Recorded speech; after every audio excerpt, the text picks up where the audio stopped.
Hi, today I want to share with you the 4 basic elements for a budget for a commercial production in New York City. And then at the end, I want to hone in on what I consider to be the most important part of a budget. Now, the budget I'm going to share with you today is for an off-Broadway musical, but just know these 4 basic elements stay the same whether you are preparing a budget for a Broadway musical, off-Broadway musical, Broadway play, or off-Broadway play. So let's dive in. On my screen, I have the budget up, and of course we have a tab for some show information. But let's look at element number 1, your production budget. So I'll just come into my production tab here. And this is all of my pre-opening expenses. So you see I've got my physical production, which includes scenery, my fees, which includes my director, my choreographer, my designer, pre-opening advertising, your salaries. Another way to look at your production budget is it's your startup budget. If you are starting a restaurant or even a lemonade stand, these are all the things that you'll need to expend money on to start operations for your show. Next up is the weekly budget, and I'll come in here into the weekly tab. Theater is a unique industry in that all of our accounting is done by the week. Most businesses close their accounting statements by month and then quarter, but frankly, because theater is so precarious, we operate on a week-to-week basis. And all of our agreements with all of our performers and our designers and our venues, even our rentals, are all based on weekly payments. This gives us the flexibility to make changes on a weekly basis and also, if need be, shut the production down on a weekly basis. Because theater operates at such slim margins, we don't have the benefit of waiting to the end of the month to see if we are profitable or not. We have to make a determination at the end of each week, was that week profitable? And at that time, we might only have 5 or 6 more weeks at best to keep the show running. So it's critical that we're running our reports on a weekly basis so we understand if there are tweaks we can make, whether it's raising ticket prices or adjusting what we're spending on a week-to-week basis, to try to get the project to profitability as soon as possible.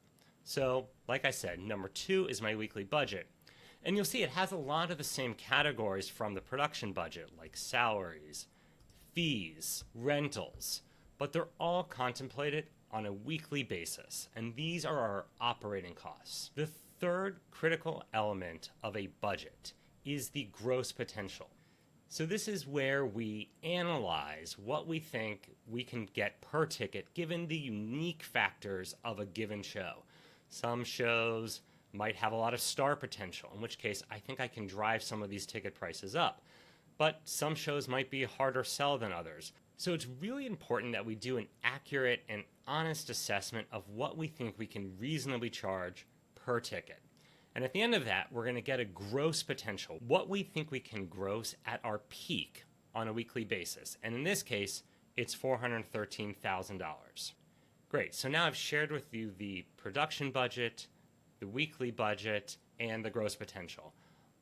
Also, I've totally sped through all of these elements. I'll be doing additional videos in the coming weeks where I really dive into everything you saw in those tabs. Today is just a broad overview of the 4 basic elements, so don't worry if I sped through anything too fast. We'll be doing more content on each individual tab in the coming weeks. But now, let's move over to the 4th and final basic element of a budget for an upcoming production, and that's going to be our recoupment chart. And this is the most critical part of a budget.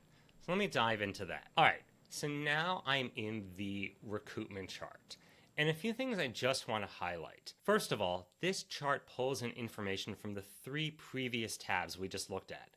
So starting up here at the top, I've got a gross potential of $413,000 per week. Well, that comes from our gross potential over here. Next, I have a minimum capitalization of $3.8 million.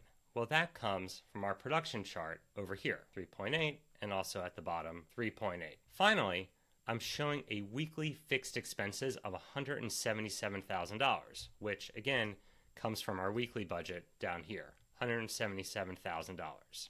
Now, I'll give you a brief cursory review today of how to read the recoupment chart, but again, I'll do a more comprehensive video on a recoupment chart in the coming weeks.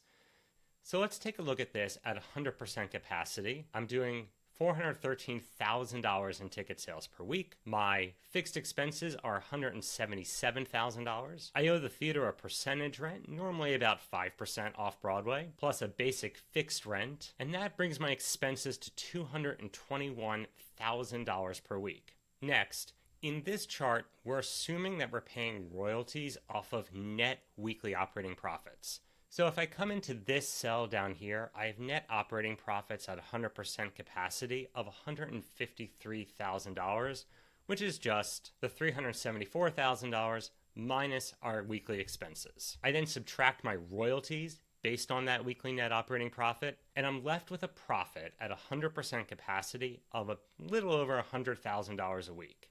Now, I just want to stress, playing at 100% capacity takes some time to get to. You're probably not going to be playing at 100% capacity right out of the gate, but for today's example, we like to model it out. So at 100% capacity, this show would recoup its minimum capitalization in 38 weeks. But like I said, shows aren't normally playing at 100% capacity, especially initially. So let's come over here at my 80% tab.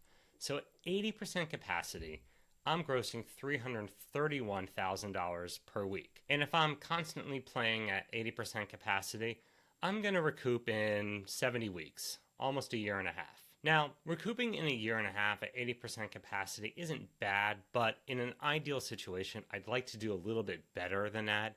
So perhaps in a future video, I'll go through the same budget and see what tweaks we can make to reduce that 70 number, maybe down to something like 60 weeks. So those are the 4 basic elements of a budget for a commercial production in New York City. We are just getting started with creating video for this content, so I'd love to know, what other questions do you have about budgeting for a commercial production, or just questions in general about producing in New York City? I'd love to try to address those in a future video. So let me know what your questions are in the comments below. Thanks so much for joining us today.